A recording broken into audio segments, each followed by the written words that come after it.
भूकंप आ चुके हैं। इस सीरियल भूकंप से मरने वालों की संख्या बढ़कर 1500 तक पहुंच गई है। तुर्की के साथ साथ 9 देश इस भूकंप का शिकार हुए हैं। भूकंप की डिटेल्ड रिपोर्ट आपको दिखाएंगे, लेकिन पहले देखिए इस भूकंप से विनाशक तबाही की वीडियो रिपोर्ट। तुर्की में 7.8 तीव्रता के भूकंप ने पलक झपकते ही ऊंची ऊंची इमारतों को जमींदोज कर दिया। भूकंप के केंद्र से 245 किलोमीटर दूर शानलुरफा शहर में भयानक तबाही हुई है। भूकंप का ये खौफनाक वीडियो देखिए। भूकंप आने के सिर्फ 5 सेकंड बाद तुर्की के शानलुरफा शहर की बहुमंजिला इमारत भरभरा कर गिर गई। इमारत गिरी तो बिजली के तारों से चिंगारियां निकलने लगी। मल्टी स्टोरी इमारत का मलबा एक ट्रांसफार्मर पर गिरा, जिससे बिजली के खंभे जमीन पर गिर गए और करंट के तार टूटकर सड़क पर बिखर गए।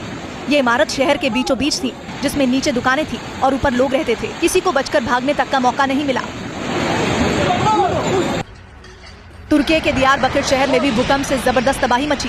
भूकंप इतना शक्तिशाली था कि देखते ही देखते ऊंची ऊंची इमारतें ढहने लगी। बीच शहर में एक बहुमंजिला रिहायशी इमारत देखते देखते भरभरा कर गिर गई और धूल के गुबार में बदल गई।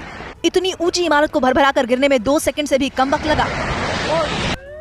अब तुर्की के कारण मारा शहर में मची तबाही का ड्रोन शॉट देखिए। इस मलबे के नीचे जिंदा इंसान है। मल्टी स्टोरी इमारत अचानक ढह गई और उसमें से लोगों को निकलने का मौका तक नहीं मिला।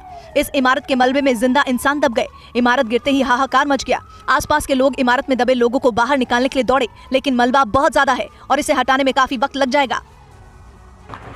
लगातार 2 बार शक्तिशाली भूकंप के झटकों ने सीरिया को भी तबाह कर दिया। सर्च और रेस्क्यू ऑपरेशन में लगी टीमों को इमारतों के मलबे में दबे जिंदा इंसान मिल रहे हैं। सीरिया में एक इमारत के मलबे के नीचे से एक बच्ची के रोने की आवाज आ रही थी। रेस्क्यू टीम ने मलबे में से 2 साल की एक बच्ची को जिंदा निकाल लिया। बच्ची को काफी चोट लगी थी। मलबे से बच्ची को निकालने के बाद रेस्क्यू टीम ने तुरंत उसे ऑक्सीजन और मेडिकल सहायता दी। भूकंप आने के बाद कुछ लोग घरों से निकलकर सड़क पर आ गए, लेकिन उन्होंने भी मौत का मंजर बहुत करीब से महसूस किया। भूकंप इतना तेज था कि मजबूत इमारतें भी रेत के टीलों की तरह बिखर गईं। एक के बाद एक इमारतें ढहने की शुरुआत हुई और कुछ देर बाद ही तुर्की के शहरों में सिर्फ धूल और धुआं भर गया। तबाह हुई इमारतों में कितने लोग दब गए और कितनों की मौत हो गई, अभी इसका अंदाजा लगाना भी मुश्किल है। जिस वक्त तुर्की और सीरिया में 7.8 तीव्रता के विनाशकारी भूकंप से दहशत मची थी, तभी तुर्की के एक न्यूज चैनल के लाइव कैमरे के सामने एक इमारत ध्वस्त हो गई। ये इमारत तब गिरी जब तुर्की के न्यूज चैनल पर रेस्क्यू ऑपरेशन की तस्वीरें लाइव दिखाई जा रही थी। ये तस्वीरें तुर्की के दियारबकर शहर की हैं। इससे पता चलता है कि भूकंप के वक्त जितनी तबाही हुई, उससे ज्यादा भूकंप के झटके गुजर जाने के बाद हुई। तुर्की के मलातिया शहर में दर्द का डबल अटैक हुआ। मलातिया शहर के एक नर्सिंग होम में घायलों का इलाज चल रहा था, लेकिन भूकंप के दूसरे झटके में अस्पताल की इमारत भी तबाह हो गई। कई मरीज नर्सिंग होम की इमारत के मलबे में ही फंस गए और जिन्हें किसी तरह बचाकर बाहर निकाला गया, वो घायल और बीमार बर्फीली सर्दी में सड़क पर आ गए। तुर्की और सीरिया में आए इस विनाशकारी भूकंप का केंद्र सीरिया बॉर्डर से 90 किलोमीटर दूर तुर्की का गाजियाटेप शहर था। सबसे अच्छे पिस्ते की खेती के लिए दुनिया भर में मशहूर गाजियाटेप शहर में एक इमारत गिरने के बाद हड़कंप मचा तो आंखों के सामने दूसरी बहुमंजिला इमारत धूल धूल हो गई। एक इमारत की धूल बैठने से पहले दूसरी इमारत धराशायी हो गई। यहाँ कांक्रीट के मजबूत सरिया से बनी नई बहुमंजिला इमारत कैसे ढह रही थी, जैसे सिर्फ रेत की बनी हो। पिछले 25 सालों में गाजियाटेप शहर में 5 भूकंप आ चुके हैं, लेकिन ये अब तक का सबसे बड़ा भूकंप है। दुनिया की सबसे बड़े गुंबद वाली हागिया सोफिया और मशहूर ब्लू मस्जिद वाले इस्तांबुल शहर में दूसरी बार ज़ल्ज़ला आया तो मस्जिदों के सामने मौजूद लोग बुरी तरह दहशत में आ गए। लोग मस्जिद के आगे खड़े होकर खुदा को याद करने लगे और जोर जोर से अल्लाह अकबर के नारे लगाने लगे। भूकंप के वक्त दहशत का आलम ये था कि मस्जिद के सामने खड़े होकर लोग खुदा से रहम की गुहार लगाने लगे। दूसरे बड़े अटैक के बाद भी इस्तांबुल में एक के बाद एक 40 से ज्यादा भूकंप के छोटे झटके महसूस किए गए।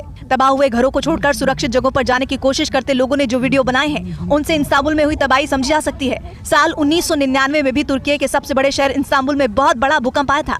तब अकेले इस्तांबुल शहर में करीब 17,000 लोगों की मौत हुई थी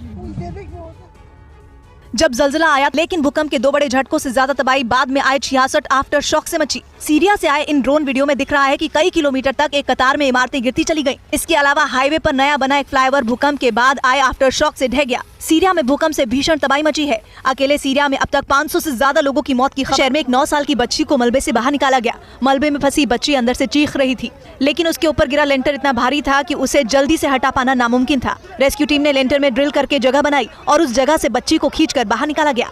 ज़ल्ज़ले से एक के बाद एक इमारतें तो धराशायी हो ही गई। तुर्की और सीरिया की सड़कों में भी बड़ी बड़ी दरारें आ गईं। सड़कें भूकंप की शॉक वेव को संभाल नहीं पाई। ऐसा लग रहा है जैसे धरती फट गई है। कहीं कहीं तो सड़क पर पड़ी ये दरारें इतनी बड़ी हैं कि उनमें पूरी की पूरी कार धंस गई है। तुर्की असल में 4 टेक्टोनिक प्लेटों के जंक्शन पर बसा है। सड़कों और जमीन पर दरारें उन्हीं टेक्टोनिक प्लेटों में हुई हलचल का नतीजा है। सबसे दर्दनाक ये है कि इमारतों के मलबे के नीचे अब भी सैकड़ों जिंदा बच्चे फंसे हुए हैं। तुर्की में जिस तरह से 2 बच्चियों का रेस्क्यू किया गया, उसी तरह सीरिया के अफरीन शहर से भी एक बच्ची को ढह चुकी इमारत के मलबे से बाहर निकाला गया। छोटी सी बच्ची के फेफड़ों में इतनी धूल भर गई थी कि उसे सांस लेने में भी परेशानी हो रही थी। इसलिए रेस्क्यू ऑपरेशन में लगे लोग दौड़कर बच्ची को मेडिकल सहायता के लिए ले गए। तुर्की और सीरिया के बीच सीमा विवाद के केंद्र हेते में भी भूकंप ने हाहाकार मचाया है। हेते शहर में कई बहुमंजिला इमारतें ध्वस्त हो गई। हेते शहर का सबसे बड़ा शॉपिंग मॉल भी ध्वस्त हो गया। हेते शहर के एयरपोर्ट का इकलौता रनवे भी टूट गया। हेते शहर से आई तस्वीरों से तबाही की कल्पना की जा सकती है। हेते शहर से आई तस्वीरों से तबाही की कल्पना की जा सकती है। तुर्की में आए भूकंप में 2200 साल पुराना गेजियानटेप कैसल को बड़ा नुकसान हुआ है। ये तुर्की का ऐतिहासिक महल है, जिसका मुख्य गुंबद, दीवारें और दरवाजे सदी के सबसे बड़े भूकंप में तबाह हो गए। तुर्की के पुरातत्व महत्व की इस इमारत के चारों तरफ की बाउंडर गए। भूकंप के 2 भयानक झटकों के बाद भी लगातार आ रहे आफ्टर शॉक के बाद तुर्की में कैसी